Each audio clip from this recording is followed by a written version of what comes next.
안녕하세요. 저희는 성품 시간에 배운 포용을 우리 삶에 어떻게 적용할지 이야기해보겠습니다.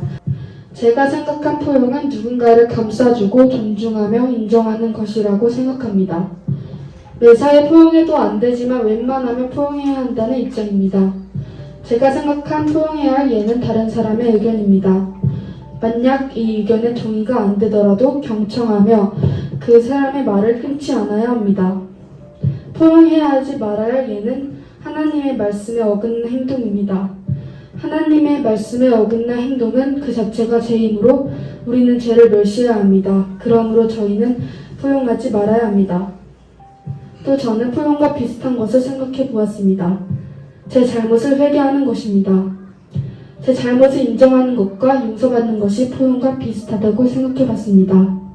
하지만 제 잘못을 그럴 수 있다면 저의 죄는 치부하고 나에게 관대해질 수 있는 문제가 생기기 때문에 회개를 포용과 완전히 같다고 생각할 수는 없습니다.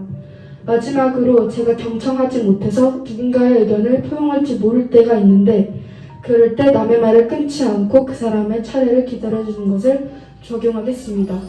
제가 배운 포용은 사람이 사람에게 피해를 준 것을 괜찮다고 말하면서 그 사람의 잘못을 용서해 주는 것입니다.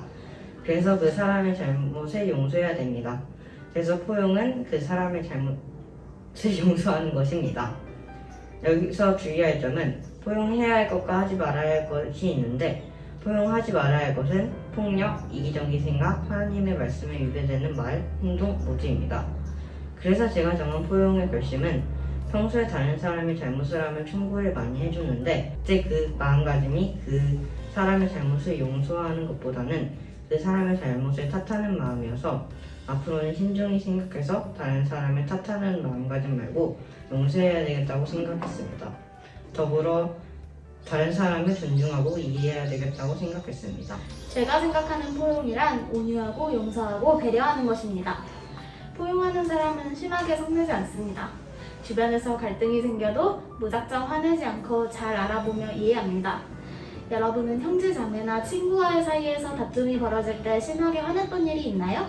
있다면 앞으로 그런 일이 생겼을 때는 먼저 상대방이 속상해하거나 화난 이유를 차분히 들어주는 건 어떨까요? 또한 포용에는 복수가 없습니다. 상대방이 나에게 잘못했다고 생각되는 일이 있다면 복수하는 게 아니라 먼저 차분히 대화를 하고 이해하며 감싸주는 게 어떤가요? 또 포용하려면 배려해야 합니다. 포용의 결심들 중에서는 서로를 이해해주고 또 감싸주는 것이 있는데 이런 것에 필요한 성품이 바로 배려라고 생각했습니다. 그래서 저는 포용이 온유, 용서, 배려라고 생각했습니다. 하지만 그래도 하나님의 말씀에 어긋나는 생각이나 아니면 공공의 일을 깨뜨리는 행동 같은 이런 포용하지 말아야 할 영역과 또 포용을 해야 할 영역은 잘 구분해야겠죠? 이제 제가 삶 속에서 할 수 있는 포용을 나누겠습니다. 저는 시끌시끌한 분위기를 좋아하는 편이 아닌데요. 그래서 동생이 가끔 옆에서 시끄럽게 한다고 느낄 때가 있어요. 그럴 때마다 늘 조용히 하라고 화내기만 했던 제 모습을 반성하며 앞으로는 시끌시끌한 분위기를 좋아하는 동생을 더 이해해 주려고 합니다. 안녕하세요. 저희는 경각심에 대한 내용을 발표하게 되었습니다. 경각심에 대한 여러 내용 중에서도 우리는 왜 여러 분야에 대한 내용을 모두 함께 공부해야 하는가에 대한 주제를 가지고 발표하게 되었는데요.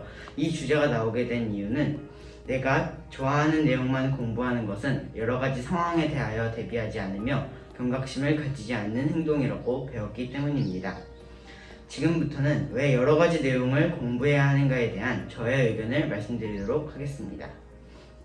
저는 저희가 여러 내용을 함께 공부해야 하는 이유가 저희는 삶을 살아갈 때 내가 원하고 좋아하는 상황만 맞닥뜨리지 않기 때문이라고 생각합니다. 만약 내가 좋아하고 관심 있는 분야만 공부하며 내가 재미있어하는 일만 하다가는 그 일들이 의미 없는 일이 될 수도 있는데요. 이것은 경각심과 밀접해 있습니다. 경각심은 여러 상황에 대하여 대비하는 것과도 비슷한 의미를 가지고 있습니다. 내가 바라는 일만 일어날 것이라고 기대하며 내가 좋아하는 내용만 알아가다 보면 나중에 내가 알지 못하던 내용에 대해서 문제, 사고, 사건 등이 일어났을 때 절대로 해결하지 못할 것입니다. 예를 들자면 만약 내가 영어 공부를 좋아하고 영어 공부는 유익하다고 생각해서 영어 공부만 공부하다가는 나중에 나 스스로를 육체적인 힘으로 지켜야 하는 상황이나 다른 사람을 힘으로 도와야 하는 상황이 왔을 때 영어 공부를 한 것은 전혀 도움이 되지 않을 것입니다. 정리하자면 저는 나에게는 여러 예상하지 못한 일들이 올 상황이 많으니 미리 경각심을 가지고 대비하기 위해서는 나에게 필요한 것들을 모두 미리 열심히 공부해야 한다는 의견입니다. 제가 생각한 여러 가지 공부를 해야 하는 이유는 여러 가지 공부를 하는 것이 경각심의 행동이라고 생각했기 때문입니다. 여러 가지 공부를 하는 것이 경각심의 행동인 이유는 내가 좋아하고 공부해왔던 과목이 아닌 다른 과목을 공부해야 하는 상황이 왔을 때에도 대비할 수 있는 것이 경각심의 정의와 잘 알맞다고 생각했기 때문입니다. 예를 들자면 어떤 사람이 처음에는 과학 공부만 했는데 나중에 꿈이 바뀌어서 수학 공부를 하고 싶어졌습니다.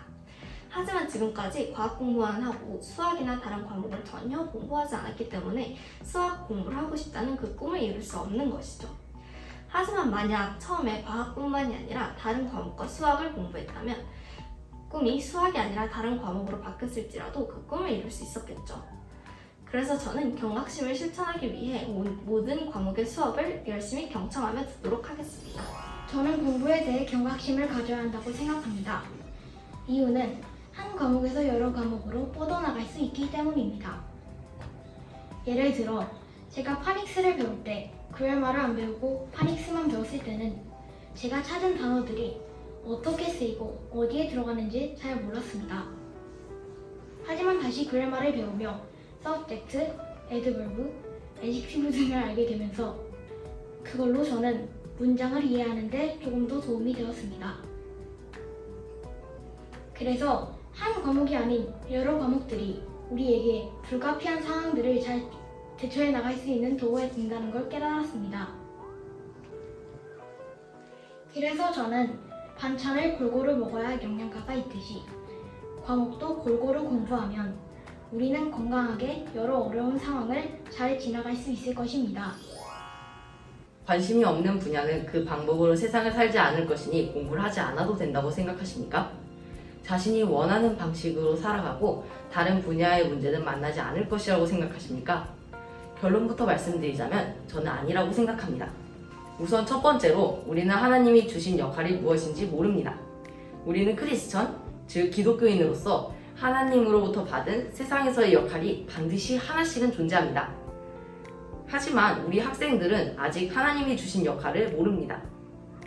어쩌면 어른이 되고서도 모를 수도 있습니다. 그렇기 때문에 다양한 방향으로 준비를 해두어야 합니다. 물론 하나님은 반드시 모두를 쓰실 것입니다. 하지만 그냥 손 놓고 구경만 하면 안 됩니다. 두 번째 이유는 관심 있는 분야를 위해 다른 분야를 공부해야 하는 순간이 오기 때문입니다. 공부는 지식 플러스 지식입니다. 기존에 있던 지식에 새로운 지식을 쌓는 것이 지식이죠. 그렇기 때문에 모든 지식은 충분히 연결될 수 있습니다. 지식이 연결되면 연결될수록 한 분야를 더 깊고 더 넓게 보실 수 있게 됩니다. 세 번째 이유는 자신의 꿈이 갑자기 변하는 경우를 준비해야 하기 때문입니다. 사람은 불변할 수 없습니다. 불변하시는 존재는 오직 하나님이십니다. 나 자신이 어떻게 변할지 잘 모르고 공부도 마찬가지입니다. 꿈이 한순간에 확 바뀔 수 있습니다. 꿈이 없다가 갑자기 생길 수도 있습니다. 그럼 자신이 꿈꿔왔던 직업을 위해 공부하다가 혹은 꿈이 없어서 공부를 안 하고 있다가 갑자기 꿈이 생기거나 나타나면 이제 와서 돌이키기에는 너무 늦은 시간입니다. 그럼 지금까지의 노력이나 시간이 너무 아까워집니다. 이러한 이유들로 보니 확실히 다양하게 공부해야겠다고 생각이 드시나요? 여러분의 공부가 힘들더라도 하나님의 주신 역할을 위해 자신의 꿈을 위해서 열심히 노력하시는 여러분이 되시길 바랍니다.